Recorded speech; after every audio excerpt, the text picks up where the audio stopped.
gente, nós temos uma série no livro, perdoe-me aqui, não é o livro, nós estamos numa série na Carta aos Romanos. Quantos estão vindo progressivamente às escolas dominical? Levanta a mão aí, quem está vindo? Então pergunta para vocês. Ok, estamos estudando a Carta aos Romanos. O tema da Carta aos Romanos, qual é, gente? Oi? Não, o tema só é um. O Evangelho de Jesus Cristo. Olha, se vocês fosse fazer uma prova, gente, vocês estão ruins, hein? Eu estou hoje com a 5ª aula repetindo. O tema da Carta aos Romanos é o Evangelho, é o poder de Deus. O Evangelho é o poder de Deus. Romanos, capítulo 1, verso 16, a parte B do verso. 5 semanas repetindo.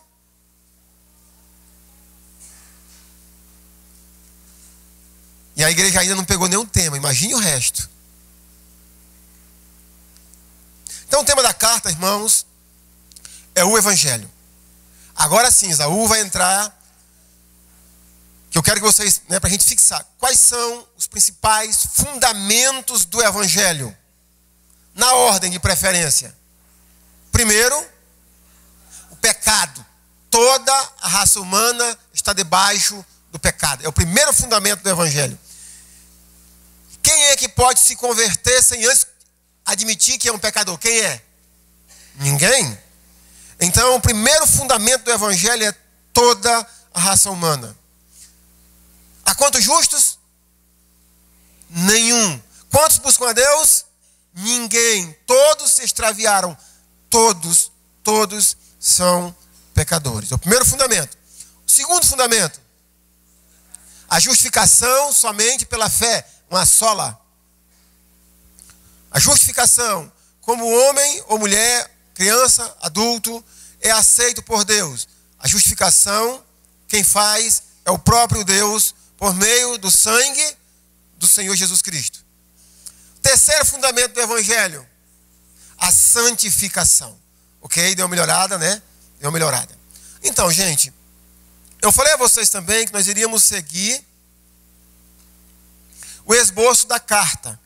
O que é o esboço da carta? É você estudando essa carta de acordo com cada assunto abordado. O assunto geral é o Evangelho. Então, eu espero que pelo menos a maioria, no final dessa série, tenha o esboço de Romanos na cabeça. Então, a carta aos Romanos, como é que ela é organizada? Primeiro, nós temos uma introdução. Os primeiros 7 versículos do capítulo 1 é uma introdução ao próprio Evangelho. Se você ler os versos, você vai ver Paulo dizendo assim: ele, Paulo, é apóstolo, chamado para servir o Evangelho. E esse Evangelho foi anunciado no Antigo Testamento. Deus prometera a Davi, e a pessoa na qual Deus imbuiu desse serviço, digamos assim, é o próprio Jesus Cristo, que é da descendência de Davi. Introdução. Do versículo 8 ao 15, nós temos uma ação de graça do apóstolo Paulo. Se você olhar no versículo 8, Paulo diz assim: dou graças ao meu Deus. Ele vai dizer por quê ou o que ele está agradecendo a Deus pela vida daqueles irmãos, pelaquela igreja. E em seguida, capítulo 1, verso 16 e 17, nós temos o tema da epístola, o Evangelho como o poder de Deus. A partir daí, nós temos o desenvolvimento da epístola. Nós temos do capítulo 1, versículo 18, ao capítulo 3, versículo 20, nós temos Paulo falando da pecaminosidade humana. E aí ele aborda o pecado humano por categorias. Primeiro ele aborda que há uma revelação natural. E mesmo que o homem ou mulher não tenha uma revelação da palavra, mas a criação denuncia que há um Criador santo, perfeito, e que os homens e mulheres não conseguem atingir o padrão desse Criador, desse Deus perfeito. e são pecadores. Depois ele aborda uma outra categoria de pessoas. As pessoas que têm uma lei escrita, no caso, basicamente, os judeus. Receberam uma lei escrita, receberam o decálogo, os 10 mandamentos, receberam a lei de Moisés. Mas mesmo assim, por causa de eles não conseguirem alcançar esse padrão de Deus, também são pecadores. E a partir do capítulo 3, versículo 10, ele generaliza dizendo assim, todo mundo se perdeu, todo mundo está debaixo do pecado, não há um justo, todos os seres humanos são pecadores. O próximo assunto abordado, do capítulo 3, versículo 21, ao capítulo 5, versículo 21, nós temos a justificação pela fé.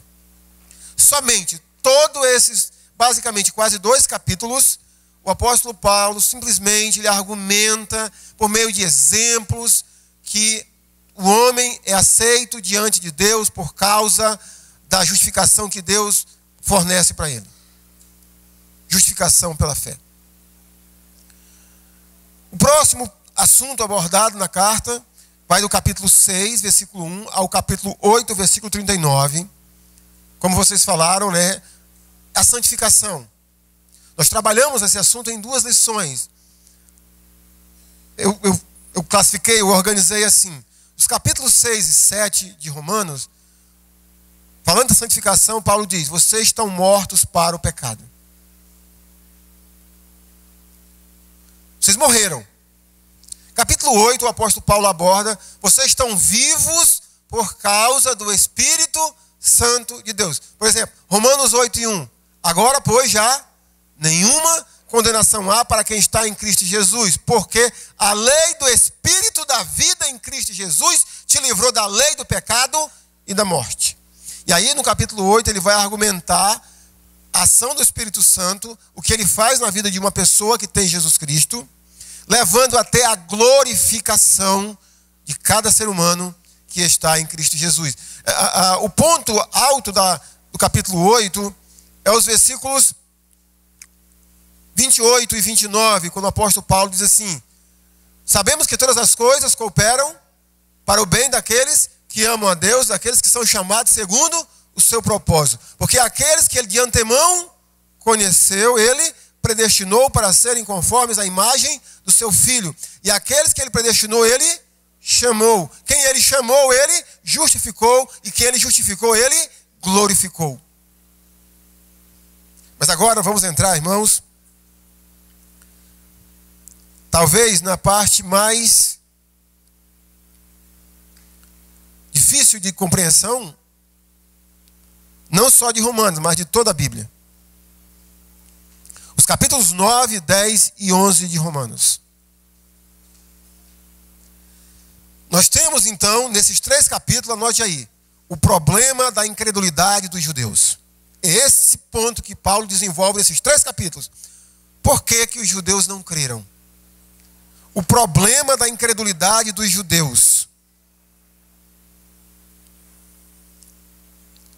Israel, como nação, não se converteu, não aceitou a Cristo, não creu no Evangelho. Nós temos então agora, nos capítulos 9, 10 e 11, o apóstolo Paulo abordando o problema da incredulidade dos judeus. Esses 3 capítulos são resumidos da seguinte forma. Primeiro, capítulo 9, do versículo 1 ao versículo 29, nós temos Paulo abordando, argumentando que a rejeição de Israel está dentro do propósito de Deus. Para que você entenda de uma maneira melhor, quase que 100% do capítulo 9, o apóstolo Paulo está dizendo assim, gente, Israel não ter crido no Evangelho não é nenhuma surpresa. Porque a palavra de Deus já apontava para isso. E aí, dentro desse tópico do capítulo 9, a rejeição de Israel está dentro do propósito, dentro da soberania de Deus. Nós temos os primeiros 5 versículos do capítulo 9, Paulo derramando o seu coração do sentimento que ele tem pelos seus compatriotas de não terem crido no Evangelho. Do versículo 6 ao 13, nós temos o apóstolo Paulo nos explicando por que nem todo Israel creu no Evangelho. Vamos ler do versículo 6 ao 13, que eu acredito que aqui já cabe alguns comentários sobre esses versículos de Romanos. E não pensemos que a palavra de Deus haja falhado. Romanos 9, 6. Porque nem todos os de Israel são, de fato, israelitas. Nem por serem descendentes de Abraão, são todos seus filhos. Mas em Isaque será chamado a tua descendência.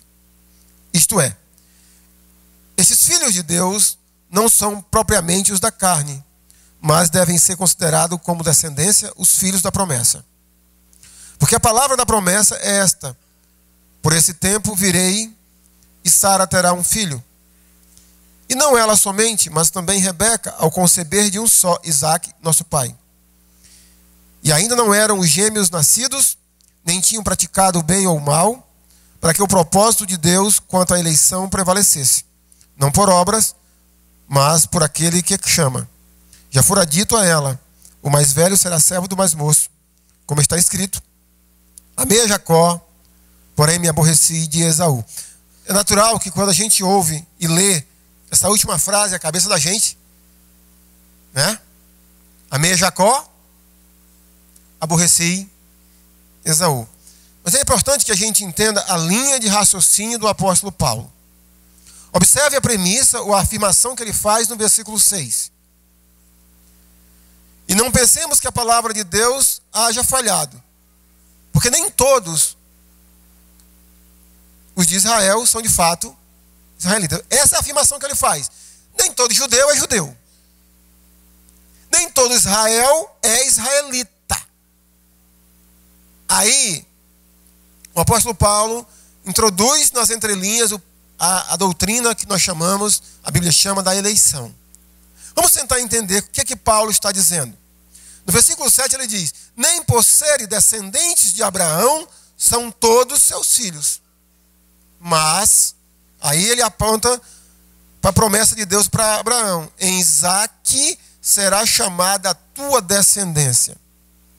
Em primeiro lugar, irmãos, quando a gente olha essa referência no livro de Gênesis, Deus dizendo: em Isaque será chamada a tua descendência. Está claro na mente de Deus que essa descendência que será chamada em Isaque é Jesus Cristo. Mas em segundo lugar, o que Paulo está dizendo que nem todos os descendentes de Abraão são judeus. Aí ele usa, em primeiro lugar, Isaque e depois Jacó e Esaú, que são descendentes de Abraão. Mas vamos lá. Os edomitas, aí eu vou falar em inglês, né? Se falar edomitas, você não sabe nem quem é, né? Que são os descendentes de Esaú. Os edomitas, que são os descendentes de Esaú, Esaú é filho de Isaque. São judeus? São? Sim ou não, gente? Não. Agora, outra pergunta. Eles são descendentes de Abraão? Sim, mas não são judeus ou não são israelitas. Então, quando Paulo diz assim, que nem todos os descendentes de Abraão são de fato judeus ou israelitas, ele está dizendo o quê? Pelo princípio, pelo ensinamento da eleição, Esaú já fica fora. Mesmo sendo descendente de Abraão, não entra na eleição. Deu para entender? Mas aí, nós temos Isaque. Isaque é descendente de Abraão, vamos colocar assim, de fato e de direito? Sim ou não? Sim. Mas Isaque teve quantos filhos? 2 filhos. Jacó e Esaú. Os descendentes... Desculpa, gente, eu usei o nome errado, me perdoe. O primeiro nome que eu usei foi Esaú, não foi lá? Não é Esaú, Ismael, tá? Perdoe-me. Ismael. Certo? Ismael. Os descendentes de Ismael, que basicamente são os muçulmanos de hoje, como os edomitas também são muçulmanos, como todos os outros filhos de Abraão, com aquela mulher, o nome dela é Quetura ou é Quetura? É isso? Eu ia brincar com você, mas não vou brincar não. Porque Abraão, quando teve Isaac, ele já estava velho, não foi? Aí Sara morreu cerca de 30 e poucos anos depois da morte, do nascimento de Isaac. Abraão casou e teve mais filho, o nome da mulher é Quetura. Eu pensei, sabe, não é Quintura, né? Porque Abraão já estava quase morto. Ainda teve filho com essa mulher, né? Então, quando você pega os descendentes de Abraão, imagina aqui comigo, olha aqui para mim. Abraão. Se todos os judeus fossem descendentes de Abraão, os descendentes de Ismael também seriam judeus. Paulo já deixa, quando eu digo Paulo, Deus já deixa fora Ismael e os outros filhos de Abraão, só não Isaac, que por Isaac será chamado a tua descendência. Aí nós vamos pegar agora sim, agora Isaac teve 2 filhos, Jacó e Esaú, na ordem, Esaú e Jacó. Mas como vocês já disseram, os descendentes de Esaú também não são judeus. Eles são edomitas. Os israelitas vieram somente da linhagem de Jacó, que foi chamado mais na frente por Deus de Israel. O que Paulo vai nos mostrar a partir desse ponto aqui de Romanos até o final do capítulo 11 é que, da mesma forma que nem todos os descendentes de Abraão são israelitas, nem todos os descendentes de Jacó são também israelitas. Deu para entender o pensamento do apóstolo Paulo? Da mesma maneira que nem todos os descendentes de Abraão são judeus, nem todos os descendentes de Israel, por meio natural, são de Israel. Por que não são de Israel? Porque os israelitas de natureza é como Abraão, que creu na promessa de Deus. Conseguiu entender, gente? Então é isso que Paulo argumenta e ilustra com a doutrina da eleição, dizendo o que ele diz: olha, Deus escolheu Abraão, mas nem todos os descendentes de Abraão são judeus. Deus escolheu Isaac, o descendente de Abraão, mas nem todos os descendentes de Isaac são judeus, porque Esaú ficou de fora. E natural, a lógica dele é: nem todos os descendentes de Jacó são de fato também israelitas. E aí, irmãos, ele vai entrar aqui nos capítulos 9, 10 e 11, que a gente vai abordar um pouquinho mais na frente, sobre o princípio ou o ensinamento da Bíblia do remanescente. O judeu mesmo, ou seja, o israelita, é aquele que sempre vai crer na promessa de Deus. Deixa eu dar uma ilustração disso, como Jesus ensinou isso no Novo Testamento, de uma maneira tão superficial que a gente não observa. Quantos aqui conhecem a história de Zaqueu? Levanta a mão aí. Zaqueu. Tem até aquela musiquinha. Ok. Quando Zaqueu crê em Cristo, e as pessoas ficam assim, alarmadas por como é que Jesus vai para a casa daquele homem. É mais ou menos como Jesus Cristo fosse hoje para a casa do Luiz Inácio Lula da Silva, do Nestor Severó. Sem maldade, Marivan, sinceramente foi. Qualquer outro desse da Lava Jato. Como é que nós diríamos? Mas como é que... Não precisa nem Jesus. Jesus não está aqui conosco vivo, né? Assim, no sentido vivo, entenda, materialmente. Precisava um pastor influente, ser visto no jornal. Exato. Exato, tá aí. Mas o Malafaia. Quando as pessoas dizem, mas como é que Jesus ia para a casa de Zaqueu? O que Jesus responde para os seus opositores?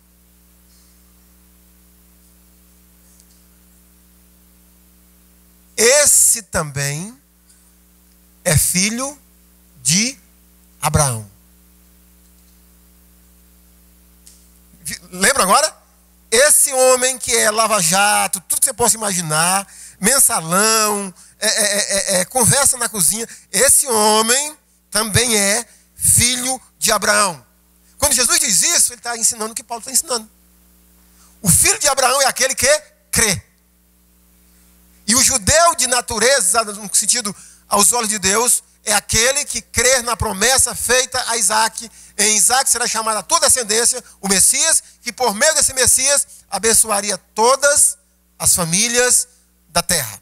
Essa é a linha de raciocínio do apóstolo Paulo. Então, dentro dessa linha de raciocínio, é natural que vai entrar o assunto que nos dói na espinha, que é a soberania de Deus. Quando o apóstolo Paulo coloca essa frase, amei Jacó, porém me aborreci de Esaú, e não tem nada a ver com obras, porque um foi melhor do que o outro, não tem nada a ver com isso. Aí, irmãos, Paulo sabe que está pisando em ovos. Qual é a próxima frase que ele diz depois dessa frase? Versículo 14. Que diremos, pois? A injustiça da parte de Deus, que parece ser injusto.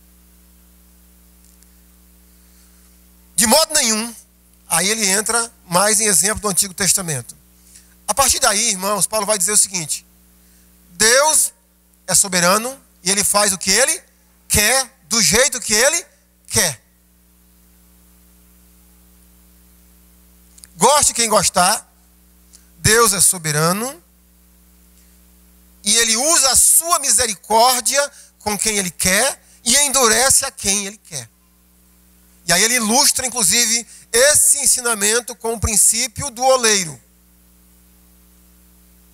Quando o oleiro vai fazer lá os vasos, ele pega o barro, ele pode fazer um copo, uma jarra, ou pode fazer um capitão. Todo mundo sabe o que é o capitão, né? O que Paulo está dizendo? Ele pode fazer uns vasos de honra e vasos de desonra. Agora é importante a gente entender que Paulo está argumentando, ele não está dizendo exatamente que Deus faz ou que fez isso. Mas como soberano criador que ele é, se ele quisesse fazer, ele poderia fazer porque ele é o criador.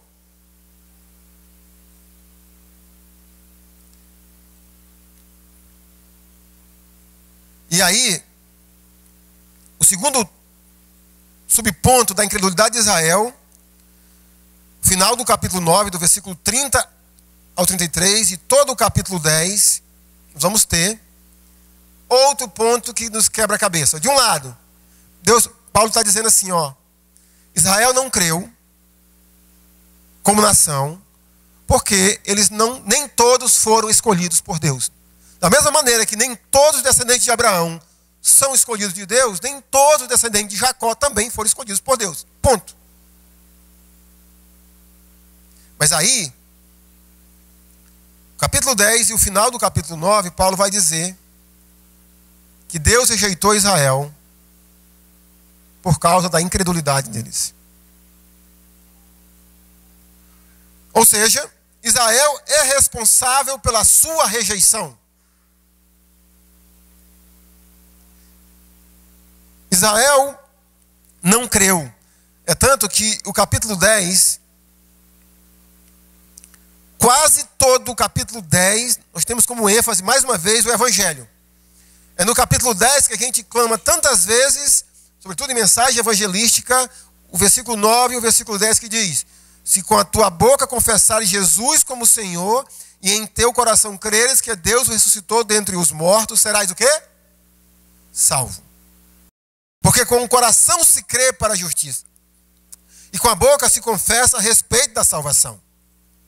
É no capítulo 10 que nós temos a evocação do princípio ensinado por Isaías: quão formosos são os pés de quem anunciam o Evangelho. É no capítulo 10 que nós temos que Deus estendeu as mãos a um povo rebelde e contradizente, falando dos judeus. Então, final do capítulo 9, todo o capítulo 10, o apóstolo Paulo diz: vocês são responsáveis por terem sido rejeitados por Deus. E o capítulo 11, nós temos, em suma, nós temos Deus falando do futuro de Israel e do mundo dentro do plano de Deus.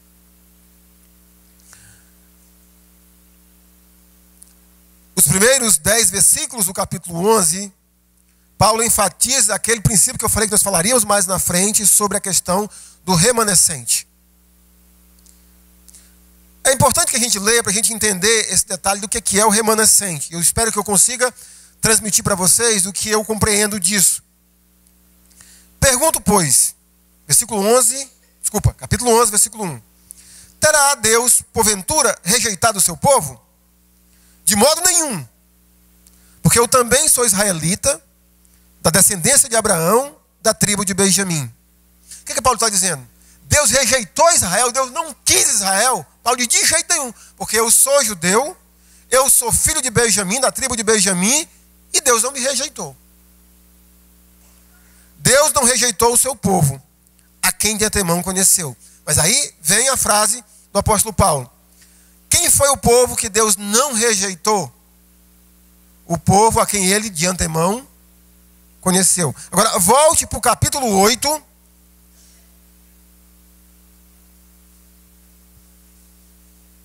Versículo 29.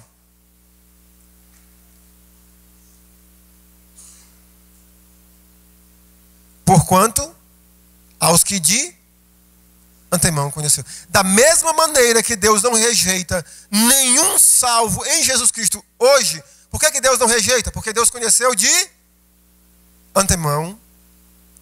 Deus também não rejeitou nenhuma pessoa de Israel, aquele a quem ele elegeu antes da fundação do mundo. Deus não rejeitou o seu povo. Ou não sabeis que a Escritura refere a... Ou não sabeis o que a Escritura refere a respeito de Elias, como insta perante Deus contra Israel, dizendo, Senhor, mataram os teus profetas, arrasaram os teus altares, e só eu fiquei e procuram tirar minha vida. Que ele disse, porém, a resposta divina, reservei para mim 7.000 homens que não dobraram os joelhos diante de Baal. Assim, pois, também, agora, no tempo de hoje, sobrevive um remanescente segundo a eleição da graça. O apóstolo Paulo usa como exemplo para dizer que Deus sempre teve um remanescente. E, gente, vocês conhecem a história. Nos tempos de Elias, quando Jezabel queria mandar matar Elias, e mandou matar Elias, que Elias fugiu, que Elias ficou depressivo, que Elias queria morrer, e Elias disse, Senhor, só eu fiquei. Elias pensava que o único crente ali era ele. Mas o que Deus disse para Elias? Epa, você não é essa bolacha, a última bolacha do pacote. Eu tenho 7.000 homens que nunca dobraram os joelhos a Baal. Aí Paulo diz assim, da mesma forma que naquele tempo, a nação pervertida, não temente a Deus, mas havia um grupo de pessoas chamado de remanescente. Nos dias de hoje também tem um remanescente. E sempre vai ter. Quem é esse remanescente? A quem Deus conheceu de antemão. E aí, irmãos, a partir do versículo 11 do capítulo 11, nós temos o delineamento de toda a história da humanidade até a culminação do plano de Deus para a humanidade. Então, isso trata os capítulos 9, 10 e 11. Eu quero dar a você agora 2 dicas que vai melhorar a sua compreensão dos capítulos 9, 10 e 11 de Romanos. A primeira é da máxima importância considerar estes 3 capítulos juntos como um todo. O que eu estou dizendo com isso, irmãos? Nós vamos pegar frases como, versículo 13. Amei Jacó, porém, aborreci Esaú. Não interprete esse versículo fora do contexto dele. Qual é o contexto dele? 9, 10 e 11. Segundo, antes que eu esqueça, é sempre importante a gente lembrar, irmãos, que os rabinos da época de Jesus, de Paulo, eles usavam algumas palavras-chave fortes para chamar a atenção. Por exemplo, Jesus, quando falou do nosso amor em relação a Ele, ele fez contrastes. Ele disse assim: quem vier a mim e não estiver disposto a odiar pai, mãe, família, não é digno de mim. A Bíblia ensina a gente odiar os nossos familiares?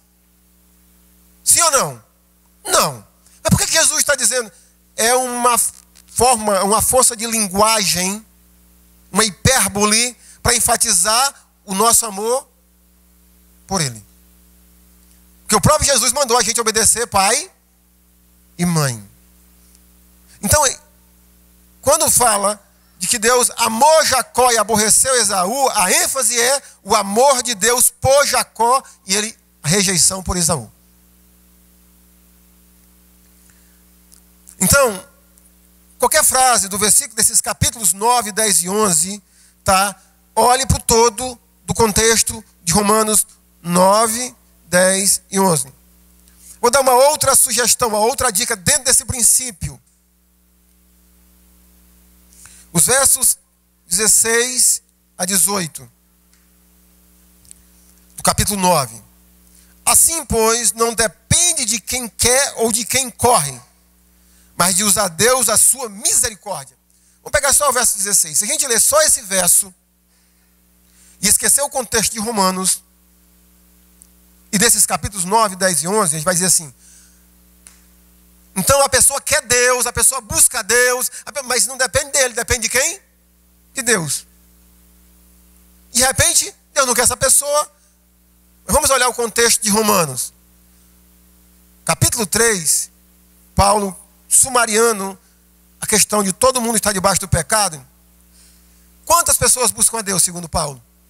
Ninguém. Então, gente, não é contradição. Paulo está dizendo o seguinte: nós só buscamos a Deus por causa da misericórdia de Deus que agiu em nosso favor. Então, se a gente pegar uma frase dessa de Paulo, tirar do contexto, é como a gente, estou conversando, digamos, com a irmã Thelma. E eu digo: irmã Thelma, eu acho tão bonito os seus cabelos. E aí, alguém chegar em cima, a gente está conversando, alguém chegar e dizer assim: o pastor Ernesto está dizendo que a irmã Thelma é a bonitona do pedaço. Eu ia dizer outra palavra, né? Descontextualizar. Está lá em cima da irmã Thelma. Né? Se eu chegar para o Teonísio e dizer: Teonísio, troca de time, rapaz, sai dessa vida, está sofrendo tanto. Eu não tenho raiva do Teonísio, gente. Então, mas se a pessoa descontextualizar isso, vai achar. Então, quando a gente pega um desses versículos duros de Romanos, falando sobre a soberania de Deus, tirar do contexto da Bíblia, a gente vai chegar como é que eu diria? Em conclusões, né? De que Deus é injusto. Paulo diz: Deus é injusto? O que ele diz? Deus não é injusto. Tá? Então, o primeiro princípio, quando for estudar Romanos 9, 10 e 11, olhe como uma unidade. O segundo princípio, gente,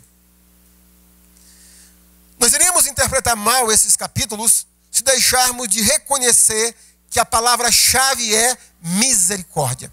Se você ler os capítulos 9, 10 e 11, faça esse exercício durante essa semana. Quantas vezes vai aparecer essa palavra? A misericórdia de Deus. O que é a misericórdia de Deus, gente? O pastor Marcos definiu domingo passado, à noite. Vamos lá, o que é graça? Favor imerecido. A misericórdia é um detalhezinho só. O que é misericórdia? É não receber de Deus o que nós merecemos. Então, todos esses 3 capítulos, a palavra-chave é misericórdia. A misericórdia de Deus. E Ele é livre para usar em quem Ele quer. Isso aí não há como a gente discutir. Mas, meus irmãos, caminhando já mais para a parte final, a pergunta é: o porquê dessa inclusão desse assunto em Romanos? Qual é o tema de Romanos? Eu bati cabeça durante muito tempo, eu não entendia, não sei se eu já entendo, mas por que Paulo introduziu esse assunto? Se o tema da epístola é o evangelho, por que Paulo introduziu esse assunto que parece não ter nada a ver com o evangelho? Por que Paulo colocou esse assunto tão difícil de compreensão, ou não diria nem de compreensão, mas da nossa o ser humano de querer receber isso. Por que Paulo introduziu esse assunto? Por que Paulo colocou esse assunto justamente aí? O que Israel e o Evangelho têm a ver? Meus irmãos, tem tudo a ver. Como vocês me disseram, primeiro, porque o tema da carta é o Evangelho. E os capítulos 9, 10 e 11, em nenhum momento se desvia do Evangelho. É o Evangelho, é o Evangelho, é o Evangelho. Só que o ponto é, por que Israel não creu no Evangelho? Então, o apóstolo Paulo, irmãos, introduz esse assunto aí primeiro, porque é o tema da carta. Observe, agora eu quero que você venha comigo para Romanos 1 e 16.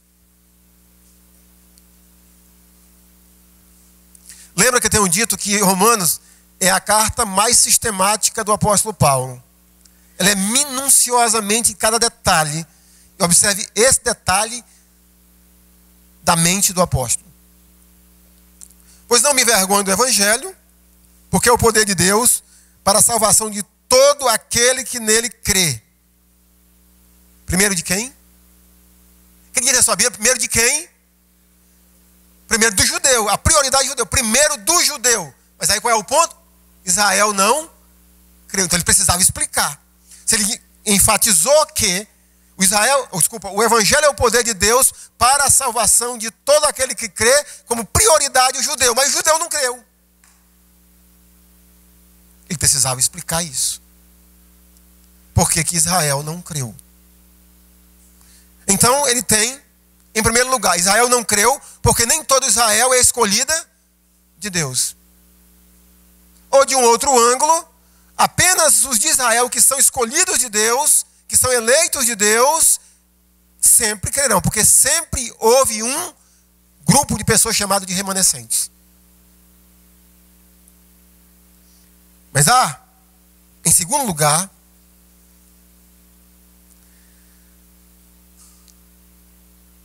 a necessidade desse assunto entrar exatamente aí é o que foi dito em Romanos 8, 29 a 39.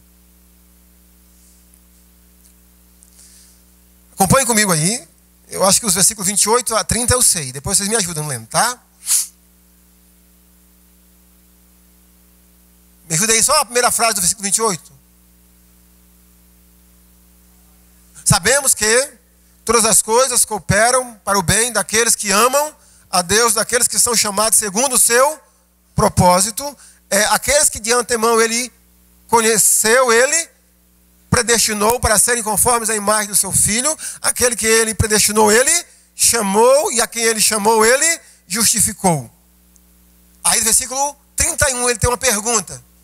Que diremos, pois, acerca dessas coisas? Se Deus é por nós, falando para a igreja, para os cristãos, se Deus é por nós, por que ele diz, por que se Deus é por nós? Ora, se Deus já conheceu, predestinou, chamou, justificou e glorificou, aí ele diz, quem é que será contra nós? Ele vai dizer, não há nada, não há ninguém que possa nos separar do amor de Deus. Beleza, amém? Nada. Mas aí, irmãos, quem era a menina? Quando eu digo quem era, é força de expressão. Porque pelo argumento de Paulo, nunca deixou de ser. Mas quem era a menina dos olhos de Deus no que chamamos de Antigo Testamento? Quem era? Israel. Textos, eu tenho um texto que Ulisses, é a cara do Ulisses.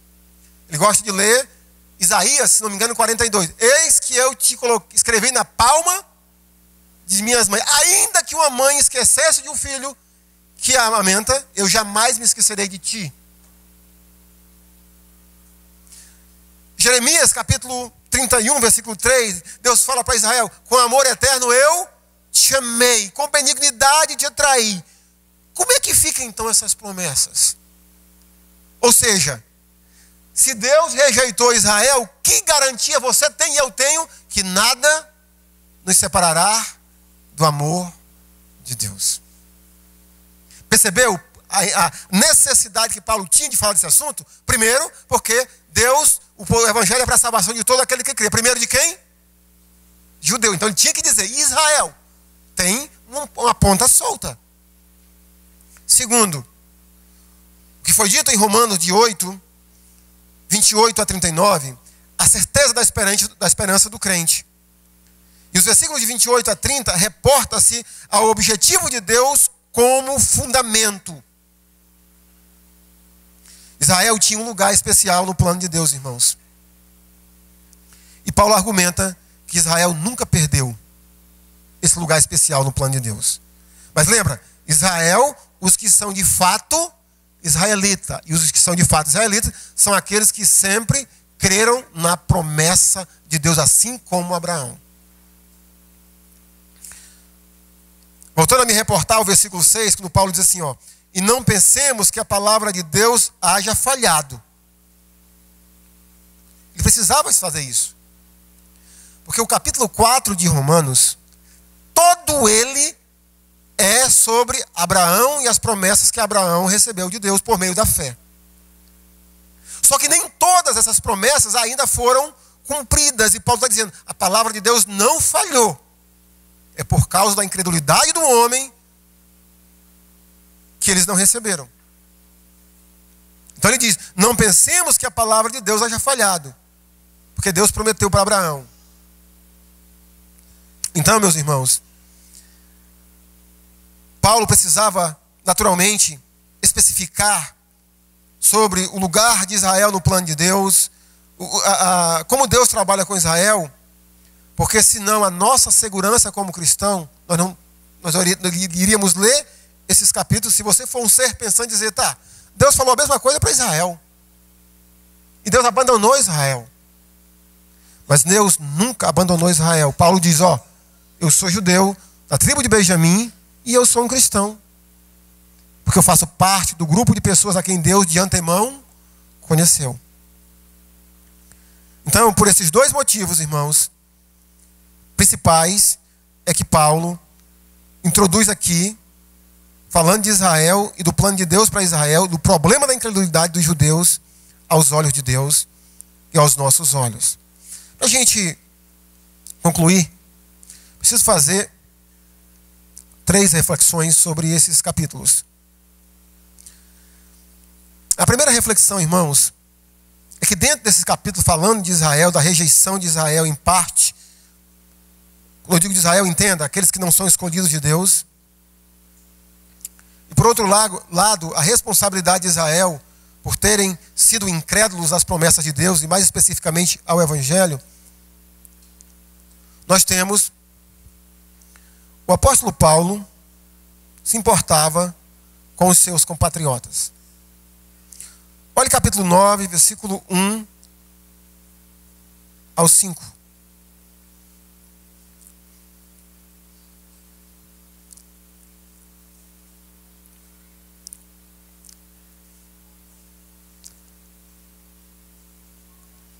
Digo a verdade em Cristo, não minto.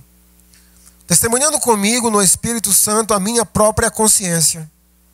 Tenho grande tristeza e incessante dor no coração, porque eu mesmo desejaria ser anátema, separado de Cristo por amor de meus irmãos, meus compatriotas segundo a carne. São israelitas? Pertence-lhes a adoção e também a glória, as alianças, a legislação, o culto e as promessas? Deles são os patriarcas e também deles descende o Cristo, segundo a carne, o qual é sobre todos, Deus bendito para todos sempre. Amém. Paulo se importava com seus compatriotas, apesar de saber do plano de Deus, assim, saber que Deus não escolheu todo mundo. Paulo se importava, sim ou não? Capítulo 10, versículo 1. Irmãos, a boa vontade do meu coração e a minha súplica a Deus a favor deles são para que sejam, mesmo sabendo de que nem todo judeu é judeu no sentido de crer, Paulo continua clamando a Deus para alcançar os seus compatriotas. E pelo menos mais um texto, capítulo 11, versículo 13 e 14.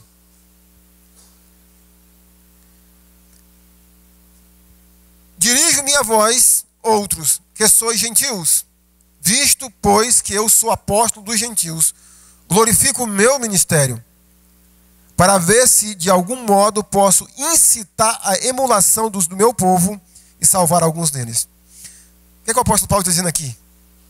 Em parte eu estou escrevendo isso aqui para provocar os judeus, para dizer que Deus colocou a igreja no sentido composto por boa parte de gentios para incitar ciúme neles, para eles entenderem, para ver se alguém se converte. Então, meus irmãos,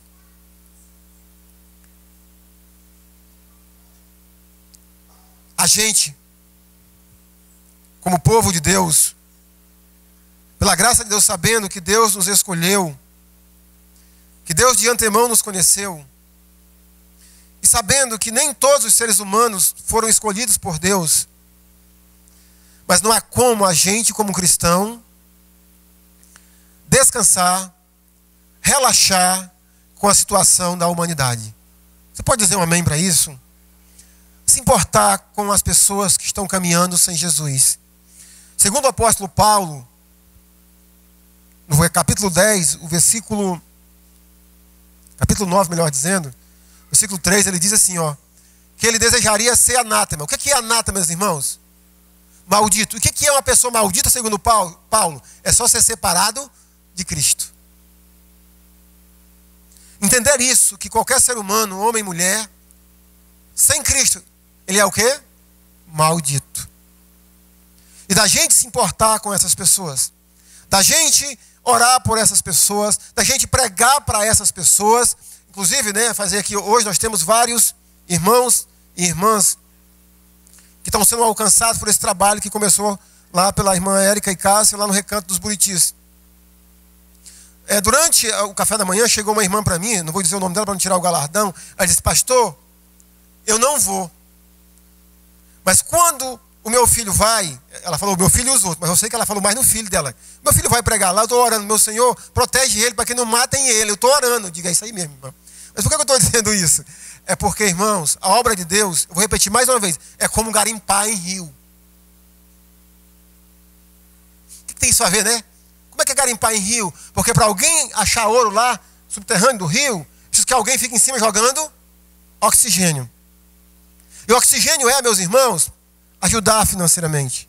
É dobrar o joelho para orar por essas pessoas que estão indo, para orar pelas pessoas que estão ouvindo, para que elas possam se converter. Então, toda a igreja pode se envolver com a obra da pregação do Evangelho. Toda a igreja deve pregar o Evangelho, seja falando, seja orando, seja patrocinando. Chega para Érica e Cássia e pergunta, irmãs, vocês precisam de ajuda financeira? Por exemplo, todos os cultos na quarta-feira, elas oferecem um lanche. O pacote de Miragina é bem-vindo. O pacote de Kisuke é bem-vindo. Lembra do Kisuke ainda? Toda ajuda, irmãos, o que você precisa fazer, e eu preciso fazer como igreja, é juntar-se a essa obra. Às vezes as pessoas dizem assim, eu queria tanto fazer a vontade de Deus, quer não. Sabe por quê? Porque Jesus queria fazer a vontade de Deus, sim ou não? Queria ou não queria? O que ele diz? Eu quero fazer a vontade, eu faço a vontade de Deus. Aonde eu vejo o Pai trabalhando, eu vou e faço também. Aonde você vê um grupo de homens e mulheres de Deus envolvidos, vá lá e se envolva também. Faça também. Saia do banco. Você não é só um assistidor de cinema que chega, senta, paga o ingresso e vai embora. Ser cristão não é isso, irmãos. E quando eu digo que Paulo se importava com os seus compatriotas, chorava por eles, orava por eles, e desejaria ir para o inferno por causa deles, essas mesmas pessoas falaram mal de Paulo, sim ou não? Quase matam ele várias vezes, colocaram armadilha para eles várias vezes, para matá-lo, para amaldiçoá-lo. E por essas pessoas Paulo orava, chorava e desejaria que eles fossem escolhidos de Deus. A segunda reflexão, irmãos, que eu quero fazer é que, olhando esses capítulos de Romanos 9, 10 e 11, nós entendemos de maneira muito simples que Deus é soberano e tem direito de fazer o que Ele quer.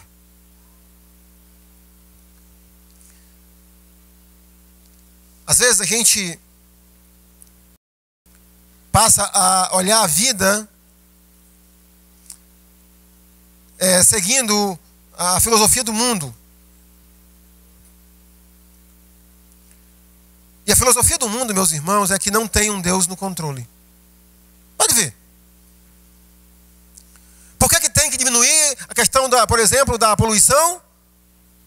Porque senão o planeta vai ficar inabitável.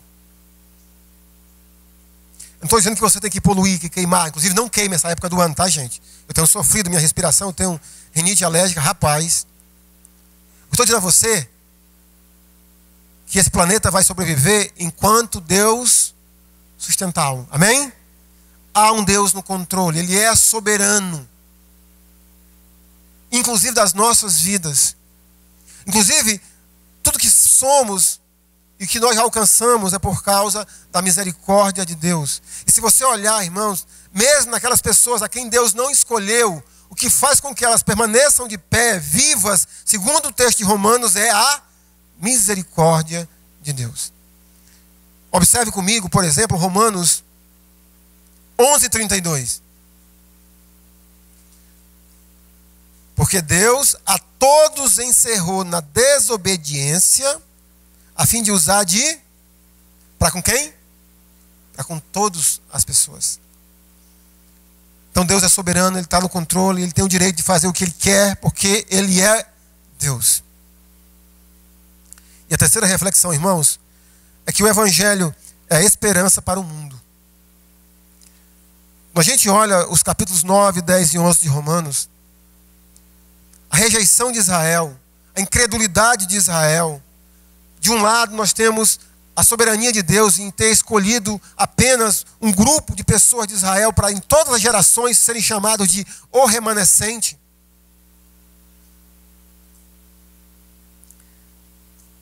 Mas o meio de alcançar essas pessoas e qualquer outra pessoa é por meio da pregação do Evangelho. Eu tenho dito a Cássia e a Érica que o lanche que oferecemos nas quartas-feiras à noite. Eu não quero chamar vocês de peixe, tá? Meus irmãos lá do Buriti, do ramal do Recanto do Buriti. Mas é uma isca, tá, gente? É uma isca. Porque Jesus chamou a gente de quê? De pescador de almas, de homens. É uma isca para atrair vocês, mas não é isso que vai salvar vocês. Não é isso que nos salvou. O que nos salvou foi o quê, irmãos? O Evangelho.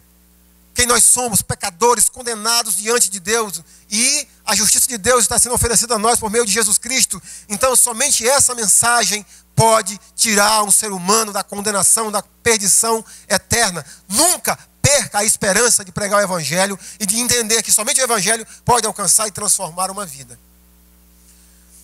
Próximo domingo, nós vamos trabalhar a segunda parte de Romanos 9, 10 e 11. Lembra que eu falei que o capítulo 11 delineia todo o projeto de Deus para a humanidade.